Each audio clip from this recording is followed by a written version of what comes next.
This could be good for me. Lately I was feeling like I need a purpose. But when you talk to me. Hello friends, I am Aprati. Welcome back to our channel plants space. आज हम आपसे lemon plant पर बात करेंगे। नींबू के पौधे को लेकर काफ़ी ज़्यादा क्वेरीज आती हैं, क्वेश्चंस आते हैं कि हमारा प्लांट ग्रोथ नहीं कर रहा है अच्छे से, या उसमें फ्रूटिंग नहीं होती है, या फ्लावरिंग नहीं होती है, और फ्लावरिंग होती है तो वो झड़ जाती है। तो फूल झड़ने के कारण हमने पहले आपको बताए हुए हैं कि ज़्यादा पानी या कम पानी की वजह से फूल झड़ते हैं, या फिर उसको प्लांट को अच्छा सा न्यूट्रिशन नहीं मिल पाए, यानी कि पोषण नहीं मिल पाएगा तो भी फूल झड़ जाते हैं। तो सबसे पहले आपको यही देखना है कि आपके प्लांट में क्या कमी है। ओवर वाटरिंग हो रही है, या उसमें आप बहुत कम पानी दे रहे हैं, या आपने उसमें बहुत समय से फर्टिलाइज़र ऐड नहीं किया है। तो जितने भी फ्रूटिंग प्लांट्स होते हैं, जैसे कि नींबू का पौधा भी, तो आप उसमें गुड़ाई करके सबसे पहले हर 1-2 महीने में कोई भी गोबर की खाद या वर्मी कंपोस्ट या कंपोस्ट, जो भी आपके पास ऑर्गेनिक फर्टिलाइज़र है, वो उसमें ज़रूर ऐड किया कीजिए। क्योंकि पॉट में क्या होता है, जितना न्यूट्रिशन पौधे को चाहिए होता है उतना नहीं मिल पाता है। ज़मीन में तो थोड़ा ये बिना फर्टिलाइज़र के भी बहुत अच्छे से ग्रोथ कर लेता है, लेकिन मिट्टी में इसको फैलने के लिए पॉट में ज़्यादा जगह नहीं मिल पाती है, सीमित जगह होती है। तो आप उसमें हर 1 या 2 महीने में गुड़ाई करके उसमें फर्टिलाइज़र ज़रूर ऐड किया कीजिए।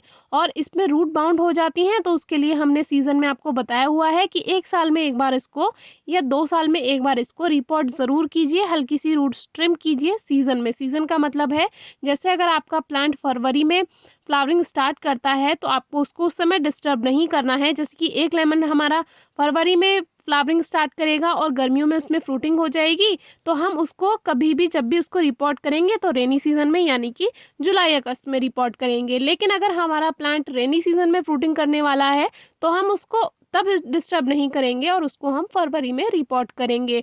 तो इस बात का आपको बहुत ध्यान रखना है, और इसीलिए आपको वैरायटी का पता होना ज़रूरी है। लेकिन फिर भी अगर आपको वैरायटी का पता नहीं है तो 1 साल आप उसमें ले लीजिए उसकी देखभाल के लिए। तो ये लिनेरियो लेमन और जो यूरेका लेमन होते हैं सेम होते हैं, लेकिन आप देखिए कि ये जो हमारा यूरेका लेमन है, इसकी एक फ्रूटिंग तो लंबाई में है और एक फ्रूट इस पर गोल आ गया है, जो कि अचानक ही आ गया है। वैसे इसमें लंबे फ्रूट होते हैं क्योंकि ये यूरेका लेमन है, और ऐसे ही लिनेरियो लेमन जो होता है उसमें भी लंबी फ्रूटिंग होती है। बाकी जो कागजी नींबू होते हैं उसमें गोल फल बनता है। तो इस तरह से, और कुछ फल ऐसे होते हैं जो बारहमासी होते हैं, यानी कि आपको पूरे साल फल देते हैं। जैसे कि ये हमारा जो प्लांट है, ये हमें हमेशा फ्रूटिंग देता रहता है।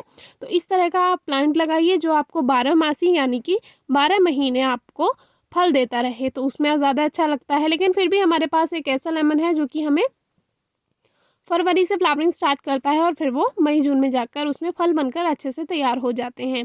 तो एक तो रिपोर्टिंग की बात आप ध्यान रखिए, समय का बिल्कुल ध्यान रखना है। जिस समय फ्लावरिंग या फ्रूटिंग करता है उस समय रिपोर्टिंग नहीं करते हैं, वो सीज़न आपको देख लेना है। 1 साल में ही आपको पता चल जाएगा इस बात का। बाकी लिमिटेड वाटरिंग कीजिए, ओवर वाटरिंग इसको बिल्कुल पसंद नहीं होती है। सनलाइट आप जितनी ज़्यादा से ज़्यादा देंगे उतना प्लांट अच्छे से ग्रोथ करेगा, लेकिन मिनिमम 3 आवर्स की सनलाइट आपको इसको ज़रूर देनी है। ये नहीं है कि हल्की धूप, इसको अच्छी धूप चाहिए। तो ऐसी जगह पर रखें जहाँ पर तेज़ सनलाइट आती हो, तो उसमें ये बहुत अच्छे से ग्रोथ करता है धूप में। और इसमें फर्टिलाइज़र हमने बता ही दिया है, नमी बता दी है, पानी के बारे में बता दिया है, और इसकी रिपोर्टिंग के बारे में बता दिया है। एयर लेयरिंग आप रेनी सीजन में कीजिए, बहुत अच्छा आपको रिजल्ट मिल जाएगा। एयर लेयरिंग से क्या है, जैसे आप प्लांट तैयार करते हैं तो उसको आपको अगले साल ही उस पर फ्रूटिंग मिल जाती है, अगर आप उसकी अच्छे से देखभाल करते हैं। और अगर आपने पॉट में लगाया हुआ है तो मिनिमम 12 इंचेस का पॉट ज़रूर दीजिए, क्योंकि ये अच्छे से ग्रोथ कर पाएगा जब इसकी रूट्स अच्छे से उसमें फैल पाएंगी। बाकी अगर पत्तियां झड़ रही हैं तो उसका कारण भी यही है कि या तो ज़्यादा पानी हो रहा है या कम पानी हो रहा है। और पत्तियां अगर सीज़न में झड़ रही हैं, जैसे कि पतझड़ होता है लेमन का भी, तो अभी इसकी पत्तियां झड़नी शुरू हो रही हैं। आप देख ही सकते हैं पीली हो रही हैं कुछ पत्तियां, और अभी धीरे धीरे होकर झड़ती जा रही हैं। तो इसमें परेशान नहीं होना है। अगर सीज़न में इसकी पत्तियां झड़ रही हैं तो समझ लीजिए आपके प्लांट में कोई प्रॉब्लम नहीं है। लेकिन अगर बिना सीज़न के पत्तियां झड़ रही हैं तो समझिए कि ज़्यादा पानी की वजह से ये ऐसा हो रहा है। तो बाकी आप फ़ोटोज़ इंस्टाग्राम पर या फेसबुक पेज पर शेयर कर सकते हैं, अगर आपको फ़ोटो दिखाना है प्लांट का कि इसमें क्या समस्या है। और इसमें लीफ कर्ल की प्रॉब्लम भी आती है, जो लीव्स हैं वो इसमें कर्ली हो जाएंगी, तो इस पर भी एक वीडियो शेयर किया हुआ है, आपको डिस्क्रिप्शन बॉक्स में मिल जाएगा। उसमें एक मक्खी होती है जो कि पत्तियों के अंदर अंडे दे देती है, तो लीफ माइनर भी कहते हैं उसको।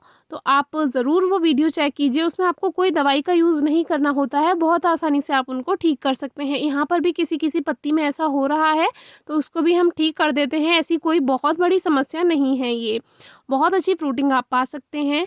तो एक तो वैरायटी का पता कीजिए, और जो बातें हमने आपको बताई हैं इन चीज़ों को आप फॉलो करते हैं तो प्लांट बिल्कुल अच्छे से ग्रोथ करेगा। जहाँ पर ये प्लांट लगा हुआ है यहाँ पर पास ही में एक तालाब है, तो उससे इस प्लांट को नमी मिलती रहती है, इसलिए पानी का हमें यहाँ पर बहुत ज़्यादा ध्यान नहीं रखना पड़ता है। फर्टिलाइज़र भी हम इसमें कभी कभी गुड़ाई करके ऐसे ही गोबर की खाद ऐड कर देते हैं, फर्टिलाइज़र की भी ज़्यादा ज़रूरत नहीं पड़ती है ज़मीन में, और इसी में ही हमें बहुत अच्छी फ्रूटिंग इसमें मिल जाती है। बस छोटे बच्चे और बंदर दो ही इसको परेशान करते हैं, इसीलिए ये हमें ज़्यादा नहीं मिल पाते हैं, और जो इनका ओरिजिनल साइज़ होता है वो भी हमें नहीं मिल पाता है, क्योंकि पहले ही बंदर और बच्चे दोनों ही इसको तोड़ देते हैं। तो वीडियो अच्छी लगी हो तो कमेंट बॉक्स में ज़रूर बताइए, और कोई क्वेरी है तो कमेंट बॉक्स में ज़रूर पूछिए, हम जल्दी से जल्दी आंसर करेंगे। Thank you.